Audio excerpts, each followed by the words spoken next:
This video is for entertainment and educational purposes only. Hey guys, Big Paul here today with another anabolic Q&A. I have some good questions today. I'm not going to go over them all right now, but a couple that caught my attention were how Nandrolone helps with joint pain, how high to let your body fat go on a bulk before it's too far, and then equipoise on kidney toxicity. A lot of people ask me about the equipoise on kidney toxicity. And there's a guy out there now that's, scaring everybody with equipoise. We're going to talk about that and dig into that in just 1 second.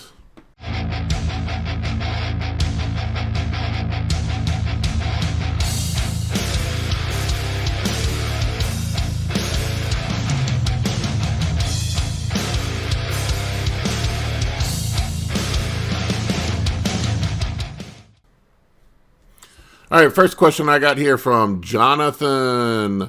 He says, on carb cycling, if someone trains equally hard 5 days a week and rests 2 days a week, carbs would be equal on training days or not?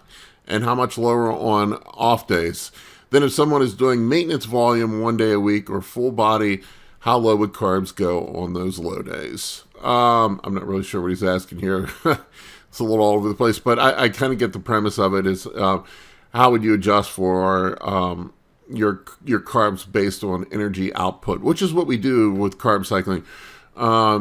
Based on the intensity of your workout, you're going to adjust your energy output or your calories up and down to match your energy output. So typically with the style of carb cycling that I do with Justin Harris, he has been doing I do high, medium, and low days. And a low day would be where our calories are probably at maintenance or slightly below maintenance. I would, in my situation, I would say that they're slightly below maintenance. And the reason you're doing that is because you're not doing shit on those days. You're just sitting around doing nothing. You might do a little cardio or something. So one would logic to reason that you don't need carbs. Carbs are just used for fuel in the body. Protein and fat have other purposes in the body, cellular repair, vitamin transport with chemical reactions, etc., with the fats. So carbs are just a fuel source. Really, you could probably go no carbs on those days, and we do sometimes on contest prep. But in the off season, we don't. We keep enough just to have a net energy balance of probably zero or a slight deficit.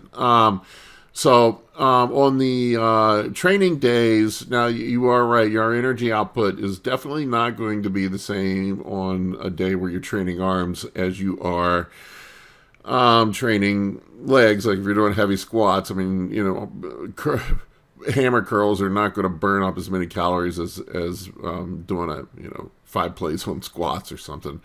But at the end of the day, it's about the net energy balance for the whole week. So it sort of averages out over the week. But typically what we'll do, we'll run a couple high carbohydrate days per week. And usually those high carbohydrate days, you're in a pretty serious caloric surplus. And on those super high carbohydrate days, for me, a lot of times it'll be over 1,000 grams of carbs or somewhere right around 1,000 grams of carbs. I usually do those on leg training and back training. Those are some of the more intense workouts. I do push-pull legs, so none of my workouts are really soft. It's not like a bro split where you have arm day, which is really just jack shit, to be honest with you. And I do high volume, so I'm burning through a lot of calories. But if I were doing 2 high days per week, I would do it most likely on back and leg day. And then the rest of the days are medium days. Those are in a slight caloric surplus, typically in the off-season. Those would be just your normal training days, non-leg, non-back days. So that's how it would go. Right now I'm running 3 high days per week. I do not run the high days back to back, because you're really, at that point, you're probably just going to be spilling over and storing the extra carbs as fat. They're extra calories. So it's probably pointless to do so. But anyway, that's typically how it's structured. All right, next question I got here is from 555551975. What a username, dude. Hi, Paul. I'm 46 years old, and I'm actually on self-prescribed TRT since 2 years ago. I'm taking 250 milligrams of Sustanon weekly. I keep the size well, but for the summer, I would like to be a little more defined, a little more grainy and dry. What could I add that's not an oral? Thanks for your time. I mean, good old Masteron. Masteron will harden you up. You could always go the Tren train if you can tolerate it. I mean, low dose Tren or Masteron, probably Masteron. Tren's probably a little too much. If you're not competing, honestly, I over 40. If you're not competing, all kidding aside, I would just stay away from Tren. There's no need for it. Masteron's pretty good at hardening you up. So is Primobolan. Masteron seems to be a tad better. I don't know. I mean, it could be just in my head. I know they're very similar in action. But I would run some Masteron, maybe like 400 milligrams per week. It's just, not trying to tell you what to do, but that's just, if it were me, that's how I would do it. And then just keep your tests the same way. That should dry you up nicely. And then just clean up your diet. I mean, really, at the end of the day, hardening up is more diet than it is the drugs themselves. But the Masteron, having that in there will definitely harden you up a bit. But you got to clean up the diet, get in a deficit, do cardio, and add the Masteron and test. Test is a good combo. If you got the budget, you could actually swap the Masteron out for Primobolan. I really like Primobolan a lot, but there's just so much of it that's fake. Just a lot of shitty fake Primobolan out there. But anyway, that would be my 2 cents. I would test Masteron, clean your diet up, do some cardio. We're already getting a little bit into summer now, but that would do it. If you want to, fat burners, you could just do an over-the-counter thing. Just I use Go pills from First Detachment Nutrition. I got a discount code on my thing below. And then they're designed to be used as an ECY stack, so I stack those with ephedrine. I just get Bronchate at the pharmacy, or there's a bazillion different places you can get ephedrine, but it's really an ECY stack, and so that way it's all over the counter stuff, and that'll get you leaned up, man. That's probably what I would do. Okay, so next question here, I got Gaines. He goes, your thoughts on EQ and kidney toxicity? Have you seen any effects on EGFR, creatinine levels, or done a check for C-statin C from equipoise? I have never seen equipoise affect my liver or kidney values. I had an ultrasound done on my kidney because I had a bad kidney infection last winter, and I was kind of in a panic, and I was running close to a gram of equipoise. And they said my kidneys look great. Now that's not to say it can't happen, and I know there's some people out there that are throwing fear, citing some old study that showed that it may cause stress on the kidneys. I believe the study they were talking about. I have it here. It was evaluation of anabolic steroid-induced renal damage sonography in bodybuilders. What it showed was that the kidneys were actually swollen during blast, and that metabolic values of creatinine and other things were out of range from running the equipoise. But what they failed to mention is that everything returned to normal after cessation, and everything resolved. I don't know. It seems to be that it's overhyped and a bit cherry picked by people, and the results are a bit anomalous. I have looked at a ton of blood work from people, and I have never once seen kidney values be out of whack from equipoise. That's not to say that it can't happen, and I'm not giving you a license to go do it and test the limits. But I'll tell you, I think where people fuck their kidneys up and what they should be more concerned about is abusing Tren. I see so many people abusing Tren and just fucking themselves up with Tren. I have seen people with fucked up EGFR readings taking too much Tren. That I have seen. And that is very real. I also think people don't take their blood pressure seriously.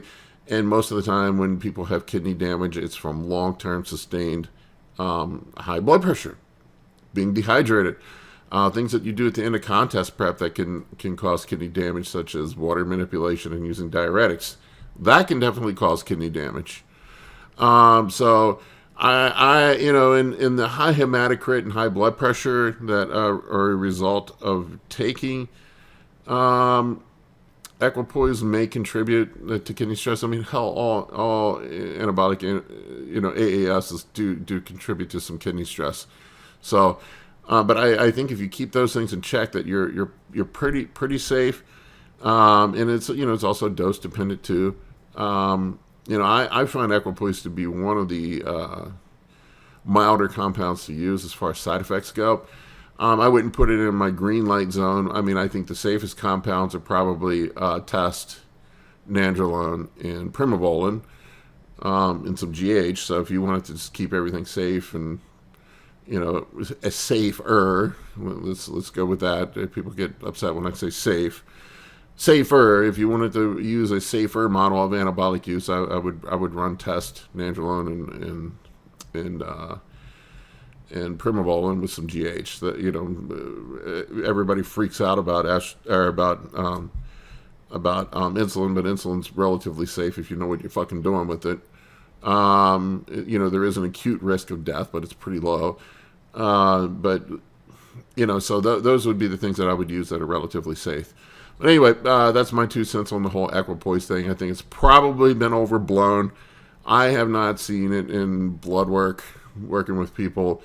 I think probably the most dangerous things that people do for their kidneys is running high blood pressure, taking shit like Anadrol and Tren. Tren is definitely, running Tren at high doses year round is really fucking stupid.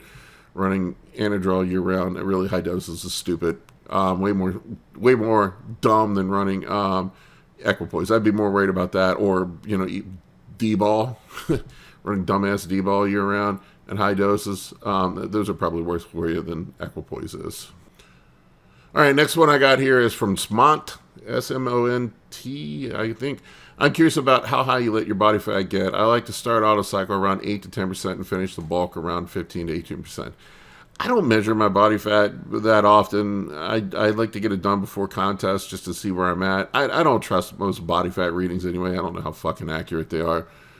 I got a guy right now, he'll know who I'm talking about, that I'm working with, that is absolutely fucking peeled. He's only like a couple weeks away from being stage ready, and his fucking scale, his body fat meter says he's 24%, which is obscene. He's like, he might be 6%. I don't know. I don't get too hung up on body fat. I look in the mirror. My rule of thumb, and the one I've always kind of operated by, is I want to see outline of abs. If I can't see an outline of abs, then it's time to pull back a little bit. You do reach a point where your insulin sensitivity, that's probably more important to pay attention to. Your glucose levels, your fasting glucose levels start to rise. And they get too high, they get up, in that 100 and, to 120 range, then it might be time to back off. I'm more concerned with that. I do think there's a point where, I'll get guys that come to me that are, 30% body fat and want the bulk, and I think that's unproductive. If you've got, fat rolls on your back and on your stomach, then you probably should trim down if you're a physique competitor. Not everybody's a physique competitor. If you're a strength competitor, who gives a fuck, right? So it's all based on your goals. But if you want to be a physique competitor, the reason why I like to keep it lower, it's not so much to do with the P ratio stuff, which I do think is a thing. People get all upset when I mention it. But it has more to do with more to do with just staying in striking range of being contest ready. So if you're 30% body fat and you want to do a bodybuilding show, that is a lot of work to get all that off, and you are 100% going to lose some muscle on the way. There's just no way around it. You're gonna fuck yourself. You're gonna fuck yourself. Anyway, that's all I got on that one. All right, last one I got here. Tyler asked, he goes, why does nandrolone make people's joints feel better, and what's the lowest dosage you can use to get that effect? Could someone be on 100 milligrams of TRT and have like 20 or 30 milligrams of Deca a week and have a greased up elbow? What's funny is I've looked for studies on this, and there's been study after study after study done on it, and everyone I've looked at, it's been inconclusive. They can't find anything conclusively At least not that I found. If you guys have found something that shows that it conclusively helps with joints, let me know. But I couldn't find any studies that conclusively show that it helps with joints. This is an example of where bro science might beat out real science. And you got to remember, these fucking studies, man, it's hard to control for a lot of the variables in there, and there's not that much stuff, not that many human studies done on AASs in people. So it's very limited in some of it's speculative, some of it's correlative. It's not very conclusive. A lot of it's done on animals, fucking rabbit or a rodent is not a person. So you have to take it with a grain of salt. I can tell you 100% from running Nandrolone, there is a difference. I feel so much better when I run Nandrolone. And if it's a placebo, which I've seen some scientists insinuate, it is one hell of a fucking placebo. It is a good one. And I hear people talk over and over and over again how it lubes up their joints. I feel it. I've read that it may be, maybe it's an increased production in synovial fluid, but then I found a study that said they saw no evidence of increased synovial fluid. I've heard people say the collagen production thing. I found another study that said that there was no evidence of increased collagen production. Maybe it's just because it's a wet compound and you're just, or maybe it's something in the progestinic effects of it that are unique. I don't know, and it seems like the scientists don't fucking know. So really, we're just guessing. What we do know is that it does make your joints feel better. Any bro will tell you that. I agree with it. I like to run a little bit of Nandrolone in the off season in the background, even if I'm not, like last year, I think I ran like 100 milligrams in the background. I was doing an EQ and test cycle, but I just ran a tiny little bit just because my shoulder was really bothering me, to help with my shoulder. And it made a difference. It really made a difference. It helped with my shoulder a lot. Maybe it was in my head, but whatever. I'll take it. All right, guys, that's all I got for you today. I hope you enjoyed this one. Leave your comments in the comment section below. I appreciate each and every one of you. Take care. For coaching or consultations, head over to www.anabolicbodybuilding.com to book your spot today. I can help you with optimizing hormones, fat loss, muscle gain, physique, athletic performance, nutrition, and health. For more information, shoot me an email at bigp3rd@gmail.com.